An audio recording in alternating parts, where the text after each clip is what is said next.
A new wave of pressure is building inside the entertainment world, linking old rivalries, recent controversies, and years of unanswered speculation. A new wave of pressure is building inside the entertainment world, linking old rivalries, recent controversies, and years of unanswered speculation. 50 Cent has spent decades calling out what he believes are untouchable power circles in the industry, and now his focus appears bigger than ever. After repeatedly mentioning Diddy, he hinted that the situation could open the door to deeper stories involving influential connections behind the scenes. Then came the viral warning, "You're next." Almost instantly, the internet exploded with theories, dragging major names like Oprah, Beyoncé, and Jay-Z into the conversation. Not because of confirmed accusations, but because of their long history within the same high-profile networks. The timing intensified everything, arriving right after a major Diddy documentary that pushed fans to revisit old business ties, collaborations, and exclusive events once viewed as normal parts of celebrity culture. Now, those same connections are being examined under a far more critical spotlight. Whether this leads to real revelations or simply fuels online speculation remains uncertain, but one thing is becoming clear. More eyes are locked on 50 Cent than ever before. And if his warnings turn into full exposés, this storm may only be getting started. At the center of the legal drama was Mark Agnifilo, Diddy's attorney, who believed their conversations were private. He was speaking openly, trying to guide his client through one of the most difficult periods of his life. What he didn't know is that Diddy had someone recording those conversations. There he was, pouring strategy and frustration into that room, telling Diddy plainly that the case was slipping, that mistakes were being made. And all of it was going on tape. What makes it especially stinging is that Agnifilo won the case. It wasn't luck. A jury that had been saturated with negative media coverage still voted not guilty on all the serious charges, and that outcome came down to legal strategy, not circumstance. Yet despite that, Diddy secretly recorded him and later let that footage surface in an embarrassing way. You could argue Diddy never expected it to be broadcast, but the recording existed for a reason. You don't capture something like that without intending to use it. And for anyone who understands how the law works, the betrayal runs deep. Agnifilo had laid out his entire defense theory on camera 8 months before the trial, explaining that prosecutors couldn't get into Diddy's finances because they were clean. No tax fraud, no dirty money. So instead, they went into his bedroom. And that argument, delivered to a real jury, actually landed. Whether you agreed with it or not, 12 people sat through the entire trial and believed it enough to acquit on the major counts. One of the moments that drew the most public criticism during the documentary turned out to be one of the most deliberate legal moves. When Agnifilo made that joke about Diddy buying baby oil in bulk at Costco, people were outraged, calling it dismissive and tone-deaf. But Agnifilo had a plan. When he stood before that jury in closing arguments, he used that exact image to turn the government's case into something absurd. He looked those jurors in the eye and said the federal government came in fully armed, and what did they walk away with? 1,000 bottles of baby oil. The courtroom laughed. And that laugh told him everything he needed to know about where the jury stood. The punch landed, and the strategy worked. Supporters of 50 Cent were quick to point back to moments where he had previously claimed that powerful entertainment figures protect their own circles behind closed doors. With his growing reputation for surfacing industry tension, every statement he makes now carries far more weight than it once did. After the massive attention surrounding his documentary, his viral post, "You're next," wasn't dismissed as simple promotion. Many read it as a deliberate, calculated signal. To understand why the reaction became so intense, you have to look back at the early history between 50 Cent and Jay-Z. A rivalry shaped by lyrical jabs, industry influence, and the unforgettable energy of the Summer Jam era. Like many legendary hip-hop rivalries, it mixed ego, strategy, competition, and power. Over time, the two men built completely different empires. Jay-Z evolved into a quiet business heavyweight, focused on corporate partnerships, global brands, and executive influence. While 50 Cent became the outspoken disruptor who thrived on visibility, media dominance, and fearless public commentary. One built power through silence and boardrooms. The other built it through pressure and confrontation. That sharp contrast is exactly why people react whenever 50 hints at revealing something bigger. Not because of proven claims, but because history shows he knows how to turn attention into a major cultural moment. Whether this develops into real disclosures or stays in the realm of speculation is still unclear, but with their history stretching back decades, the internet is watching every move closely.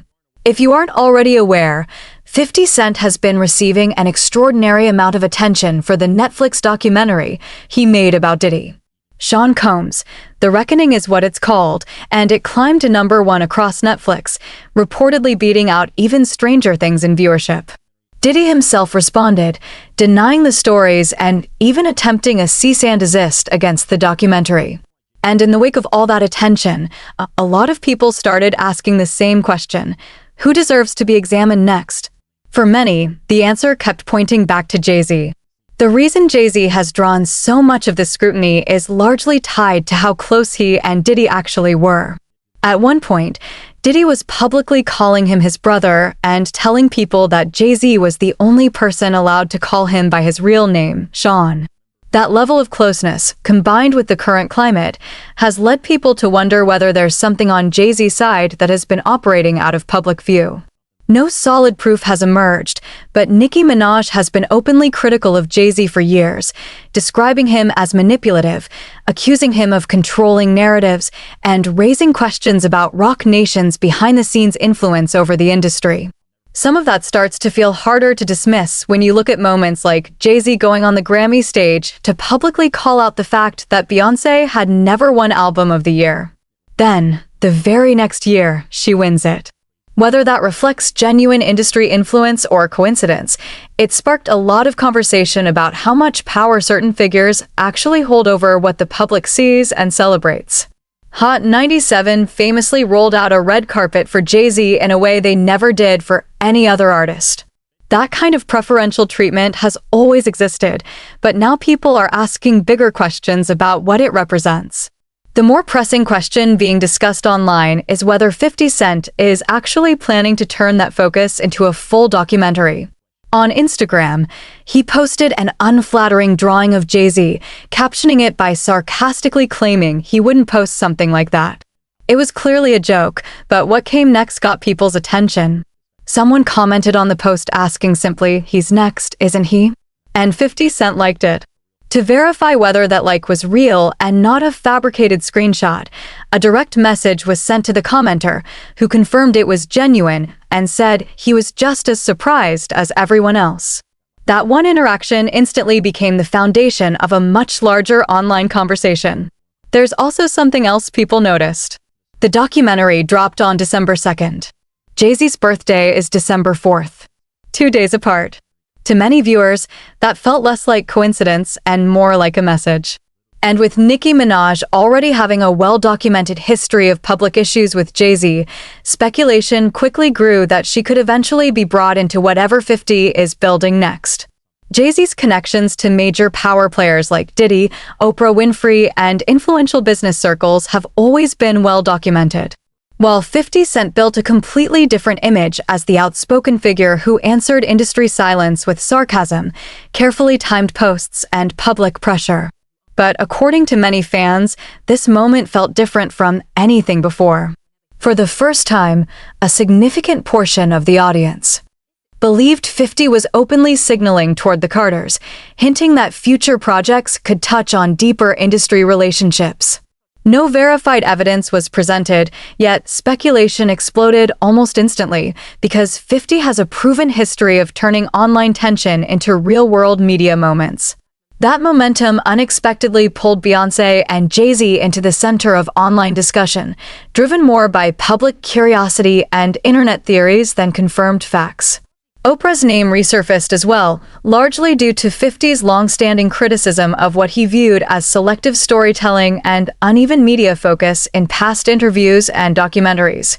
Those comments are being revisited now, though they remain personal opinions rather than proven accusations.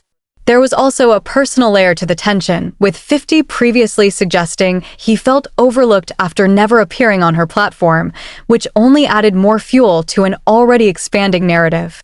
What's happened now is that the internet has blended old rivalries, archived interviews, industry relationships, and fresh social media hints into one massive conversation that keeps growing.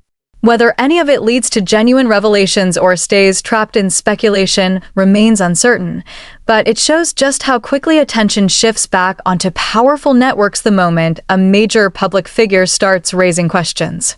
A recurring theme in all of this is the silence from those who were closest to Diddy. All those people who attended his parties, who moved through his circles, who built careers alongside him. Not one of them has come out and publicly denounced what he's been accused of. And for many people watching, that silence speaks volumes. The argument being made is simple. They can't defend him openly without it damaging their brand, but they're also not willing to condemn him. So they say nothing. And that nothing is being noticed. As these old entertainment industry conflicts resurface online, the conversation surrounding influence and media power continues to grow more intense. Over the years, major artists and public figures have shared frustrations about how they were treated within large media systems. Ludacris once expressed disappointment over how one of his interviews was framed. Dave Chappelle has openly discussed feeling pressure tied to public appearances and industry expectations. Monique and Taraji P. Henson both spoke about challenges involving fairness, recognition, and financial inequality in Hollywood. These remain personal experiences and opinions rather than confirmed investigations, yet they are constantly pulled back into online debates about influence, visibility, and control in entertainment circles. 50 Cent has publicly supported some of these conversations before, which is part of why his recent comments continue gaining traction. At the same time, Oprah's Leadership Academy faced real and documented controversies in its earlier years that received major media coverage and eventually led to policy changes. While many of the more extreme internet theories connected to her have been widely disputed and lack verified evidence, social media users are now combining archived interviews, past frustrations, viral clips, and new online hints into one massive narrative that keeps expanding. In reality, major names like Diddy, Jay-Z, Beyonce, and Oprah naturally crossed paths for years through charity events, business ventures, award shows, and exclusive industry gatherings. At that level of fame, those overlaps are completely normal. But in today's climate, even long-standing professional connections are being viewed through a far more intense lens. Fans online are revisiting old alliances, public appearances, and business relationships that were once considered untouchable, searching for deeper meaning behind every interaction. Whether this renewed attention uncovers anything significant or simply reflects how quickly the internet builds narratives remains uncertain. What is clear is that entertainment power networks are now facing a level of public scrutiny stronger than ever before, and every connection tied to those circles is being watched closely. When the original conversations around 50 Cent's documentary first started circulating, many people weren't sure whether it would actually materialize into something real. The question wasn't just whether he could do it, but why, and what the actual purpose would be. The fact that he brought in a director with no background in hip-hop made the project feel more credible in some ways, more like a serious documentary effort than an industry beef dressed up as journalism. And then there was the detail that Diddy had allegedly sent 50 Cent compromising videos. That specific claim did more to legitimize the entire project than almost anything else, because it suggested that 50 wasn't working from secondhand information. What this moment has opened up is a much larger conversation about what hip-hop has become versus what it was.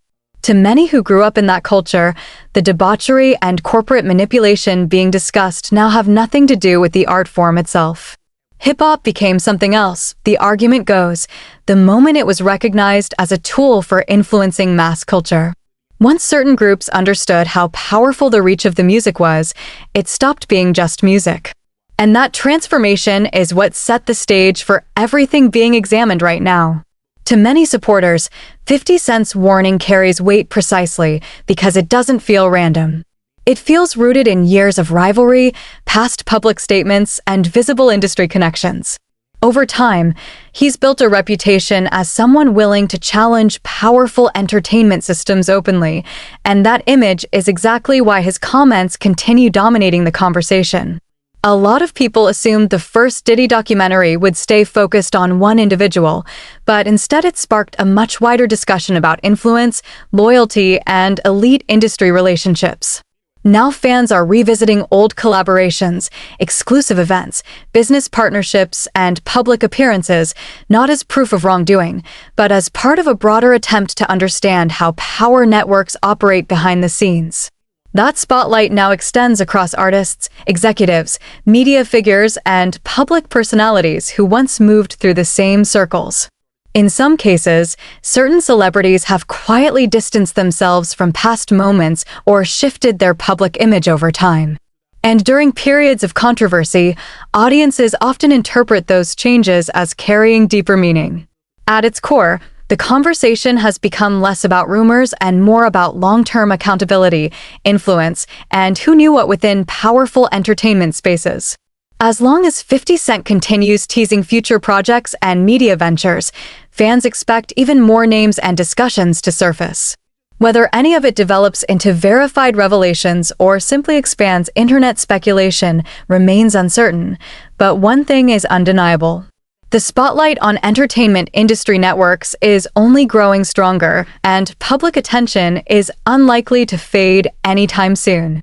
Now the real question is this: are we witnessing the start of a much larger industry clash, or just a new phase in one of hip-hop's longest-running rivalries? Drop your thoughts in the comments. Stay locked in and subscribe so you don't miss what comes next.